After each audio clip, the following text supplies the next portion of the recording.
आज दो अहम मुद्दे पर आज का इस प्रेस कॉन्फ्रेंस बुलाया गया है। एक तो कर्नाटका का जो हालात चल लेकर है, फैसिज्म और फिस्ताही ताकतें इस कर्नाटका का लॉ एंड ऑर्डर को किस तरीके से इधर हुकूमत ही नहीं वैसा एक हालात क्रिएट कर लेकर है। हर दिन एक कम्युनल इश्यू लेना और इधर मुसलमानों को, क्रिश्चियन कम्युनिटी को, ऐसा ही दलित कम्युनिटी को टारगेट करना, ये कर लेकर है। हुकूमत जो इसको रोकना, मगर हुकूमत इनडायरेक्टली जो दंगाइयों को, फिस्ताही ताकतों को सपोर्ट कर लेकर है। जब ईश्वरप्पा का ऊपर एक इल्ज़ाम आया 40% कमीशन डिमांड कर लेकर है, उनका ही बीजेपी का ये कार्यकर्ता संतोष पाटिल, और 2-3 महीने से इस इश्यू को उन्होंने पूरे मीडिया का सामने रखे थे। कहां तक भी दिल्ली में जाकर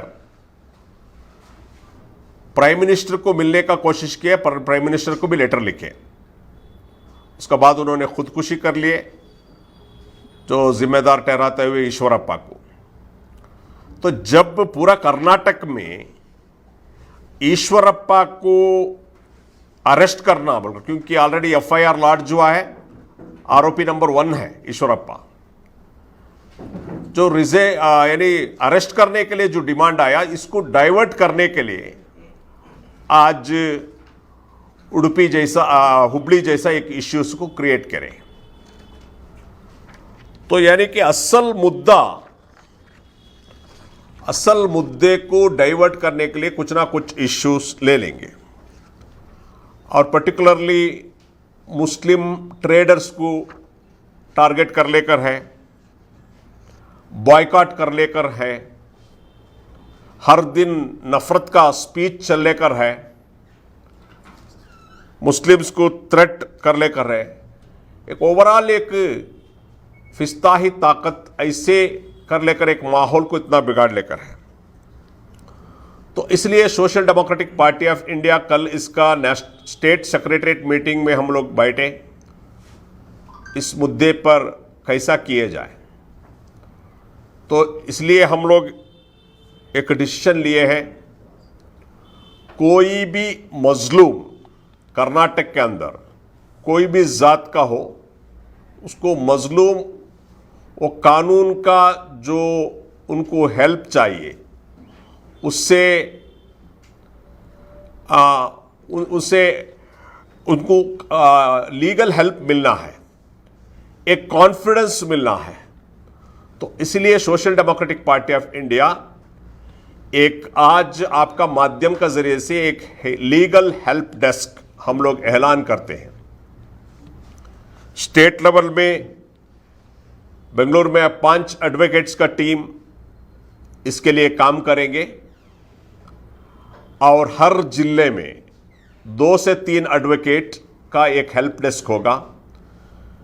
ये लोग जो भी मजलूम है, चाहे वो सोशल बायकॉट का हो, ट्रेडर्स को थ्रेट करने का हो, या कोई भी ऐसा इश्यू फिस्ताही ताकतों का जरिए आता है, तो इसको लीगली फाइट करने के लिए हम उनको, हमारे लीगल टीम उनको मदद करेंगे। कंप्लेंट दर्ज करने के लिए, या ह्यूमन राइट्स का वायलेशन हो तो ह्यूमन राइट्स को इनको सही तरीके से, क्योंकि बहुत सारे इश्यूज में हमला स्टडी में ये मिला है कि हमारे बहुत सारे मजलूमों को मालूम नहीं है कि कैसा जाना है, किसको कंप्लेंट करना है, कब करना है, किसको अप्रोच करना है। ऐसा बहुत सारे परेशानियां वो लोग फेस कर रहे हैं। तो ये इसके लिए हम लोग जो भी मजलूम कम्युनिटी को हिम्मत अफजाई देने के लिए और उनके साथ खड़े होकर उनका लीगल हेल्प करने के लिए हम लोग social democratic party of India एक लीगल हेल्प डेस्क आज से हम लोग डिक्लेयर कर रहे हैं। फौरन हम लोग ऑलरेडी एक विद इन ए वीक हम लोग पूरे डिस्ट्रिक्ट का हम लोग डिक्लेयर करेंगे।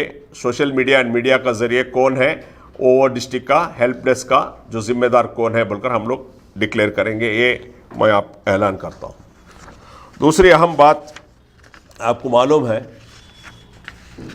दिल्ली का मुख्यमंत्री अरविंद केजरीवाल साहब आज बेंगलुरु को आए हैं, बेंगलुरु का पॉलिटिक्स करने के लिए। तो आपका माध्यम से हम पूछना चाहते हैं अरविंद केजरीवाल जी को, जो आपका ही स्टेट में इतना बड़ा जुल्म चल कर है जहांगीरपुरी में, क्योंकि जहांगीरपुरी में बहुत गरीब मुसलमान जो लोग रहते हैं, हिस्ट्री ऐसा है कि कभी भी वो लोग बहुत गरीब है, छोटा मोटा बिजनेस वगैरह कर लेकर, क्योंकि ये लॉकडाउन की वजह से बहुत परेशानी थे, जॉब्स उनको चला गया, अभी छोटा मोटा दुकान वगैरह लगाकर वो बिजनेस कर ले करते। तो ये रामनवमी का जो नाम पर उस जहांगीरपुरा इलाके में पुलिस का मना था, उसमें प्रोसेशन नहीं जाना है, बिल्कुल परमिशन नहीं था।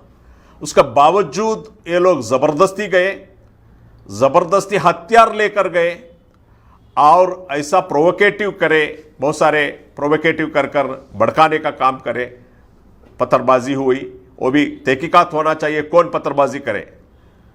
तो इसका बाद जैसा ही हो गया, उसका बाद उधर का जो भी लोकल बॉडी है इमीडिएट बुलडोजर लेके वहाँ का जो भी दुकाना है, घर जो है डिमोलिश कर लेकर है। हालांकि सुप्रीम कोर्ट का ऑर्डर था स्टॉप करने के लिए, सुप्रीम कोर्ट का स्टेटस को मेंटेन कर, उसका बावजूद भी उधर डेमोलिशन हो लेकर है।